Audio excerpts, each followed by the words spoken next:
Bolsunbek Стакеев келдік. Сахнада Bolsunbek Стакеев.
Шындай жағатта ма?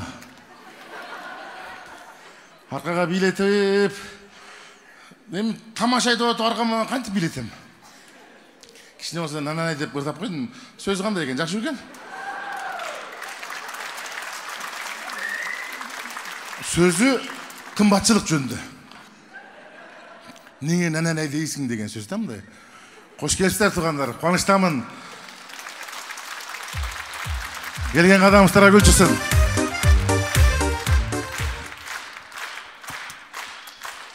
Рахмат, Абдуши. Негізі концертке туғандар арғандай қылды адамдар, арғандай мақсатта келішеді екен.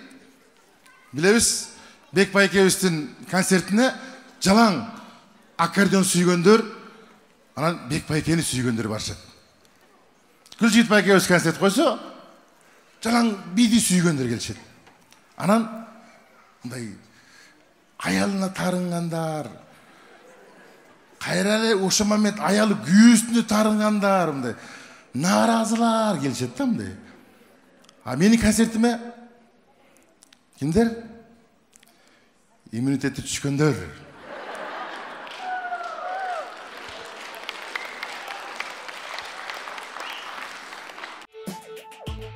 Урматтуу Москва шаарындагы мекендештер, сиздердин кызматыңыздарға Умбем клиникасын сунуштайбыз. Бизде көрсөтүлүүчү кызматтар: стоматология, тиш алуу жана салуу, брекеттин бардык түрлөрү, имплант коюу жана дарылоо. Гинекология, УЗИнин бардык түрлөрү, кош болуу аялдарды каттоого алуу жана эне балага кам көрүү. Массаждын бардык түрлөрү: лечебный, классический, точечный. Кулак, мурун, тамак оорулары. Лабораториялык анализдердин бардык түрү. Ошондой эле кардиология, неврология, хирургиялык кызматтар, сүннөткө отургузуу жана башка кызматтар көрсөтүлөт.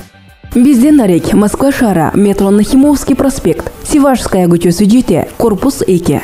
Байланыш үчүн номерлер +8 925 103 22 77 +8 926 684 88 90. Биз сиздерди күтөбүз.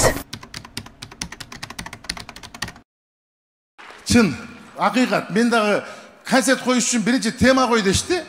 Тема койгонун кой деди. Мен мурда лабадах деген концерт койгом. Ал не деген сөз деп көбү түшүнбөй калды. Лабадах деген мындай жөн эле мындай тамаша эле сөз болчу. Бир жашынакай ат менен койчу деп калышты. Ойлондум аябай. Анан ушул азыркы соңку учурда иммунитет деген сөз кыргыз элине аябай жакшы, баарына түшүнүктүү болуп калды. Анан атайын ушу күлкү иммунитетти көтөрөт деген аталышта концерт койдум. Анан коюп алып, мен кантип элди иммунитетин көтөрөм дедим мен. Айтчу айтып койдум. Кандай кылып көтөрөм? Ойлондум. Же келгендерге 1 килограммдан чеснок таркатсамбы дедим. Чеснок таркатайын десем, чесноктун килограммы 500 сом экен. Билеттин басында экен да. Анда мага каякта пайда. Анан кой дедим, кой. Андан көрө кандай кылып көтөрөбүз? Жана бир тууган жыйыным бар, врач. Анан чалып калдым, "Эй, талай сен айтчы, сен врачсың го как раз. Бу иммунитет эмнелерди көтөрөт?" Десем, "Тайке, сиз кызыксыз го. Сиз өзү канча жылдан бери иммунитет көтөрүп жүрбөйсүзбү?" деди. Ооба. Мен иммунитет көтөрүп жүргөнүмө быйыл 20 жыл болуп тур туугандар. Мен кайсы жерден байкап калдым? Иммунитет көтөргөнү каерде байкап калдым? Бизге көпчүлүгү көчөдөн кармап алып, "Эй, силердин дисиңер жаман сонда, айрыкча жана жумуштан чарып келгенден кийин телевизордо деле кыйраткан жаңылык жок. Андан көрө курсак тойгузуп алып, силерди кайсытаңарды көздөң ушундай бооруң эзилип анан жыргап келип жатып каласың" дейт го. Түмөлөй салып калабыз дейт. Аны ойлоп калам, значит, жана кечинде жатарда ичкен дарысына эле окшош экенбиз да. Кош келипсиңер.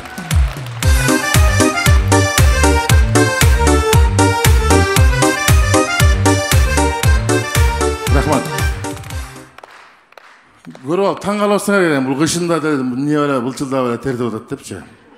Өзү башы жалаңач болсо, эмнеге тердеп атат деп. Негизи көпчүлүк ойлойт да, бул негизи толук баладан семиз да. Ошон үчүн тердеп атат деп ойлойсуздар да. Мен толуктуктан тердебейм туугандар. Негизи адам баласы мындай семиздиктен тердебейт экен. Адам баласы уялганда тердейт экен. Мен сиздерден уялып атам азыр.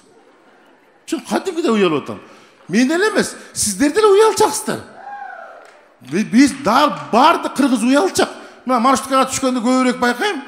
Маршруткада улуу муңдун өкүлдөрү маршруткага киргенде, азыркы жаштар уялгандан көзүн жумуп өрөт го момунту элене.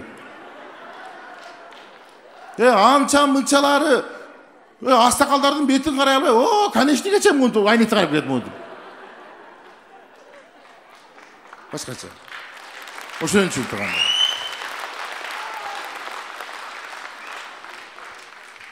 Быйыл 20 жыл болуп тур туугандар. Сахнага келгениме 20 жыл болупту. Бул сахнага жөн жерден эле келип калган жокпуз. Себеби биздин устатыбыз Рахман агайыбыз алып келген бул сахнага. Ошол агайыбызга ыраазычылык билдирем. Жаткан жери жайлуу болсун.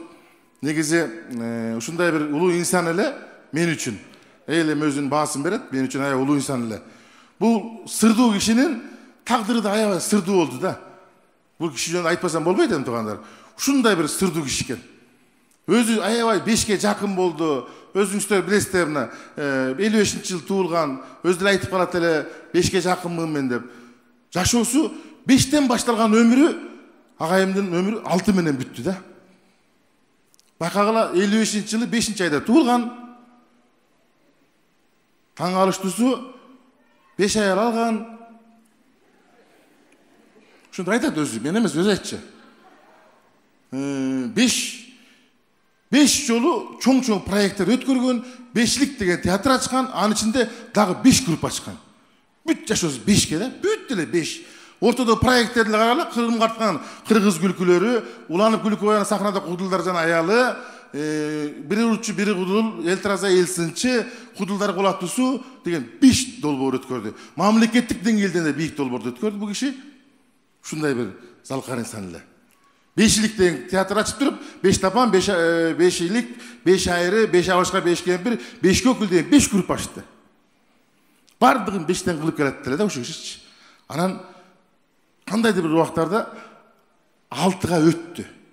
Ар бир айдын 6-сы деп. 6-га өттү. Анан эле ошо 6 дальше узатпай койду да. 6 ар бир айдын 6-сы өзү дагы бу дүйнөдөн 66 жашында 6 айда июнда 6-сы күнү саат 6-да кетти. Жашоо 5-тен баштап 6-да бүттү.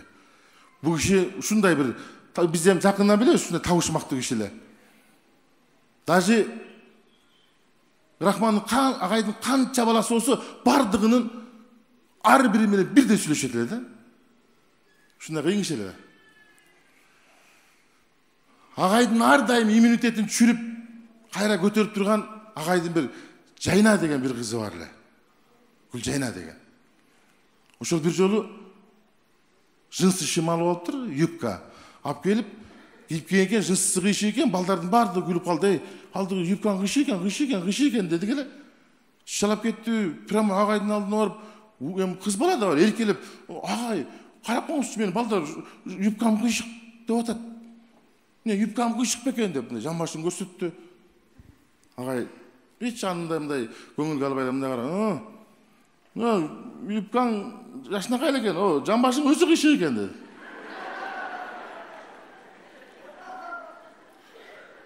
Ушундай таланттуу инсан туугандар. Ушундай бир залкар эле. Азыр могу жерде мен сезип турам туугандар. Келген көрүүчүлөрдүн көпчүлүгү көбү мындай сындап, кана эми мына Рахман атаңар өлдү. Сайтыра жаза турган кимиңер барсаңар эми. Кана деңгээлиңерди көрөбүз. Бүгүнкү эмеңерди көрөлчү деген көп адамдар сындын чоң сында турабыз. Эми Кудай берсе туугандар, кыргыз деген уюткул эл экен, көрөнгөз терең экен туугандар. Эч убакта кудулдук өнөр кыргыз бар жерде калбайт экен. Анан ушул сахнаны таштап кетти эле, улантып, туугандар Кудай буйруса, Кудайдын канча рызкысы болсо, ошо сиздер менен кошо кызмат кылып алдыңыздарга жүрө бермекчибиз. Кош келипсиңер.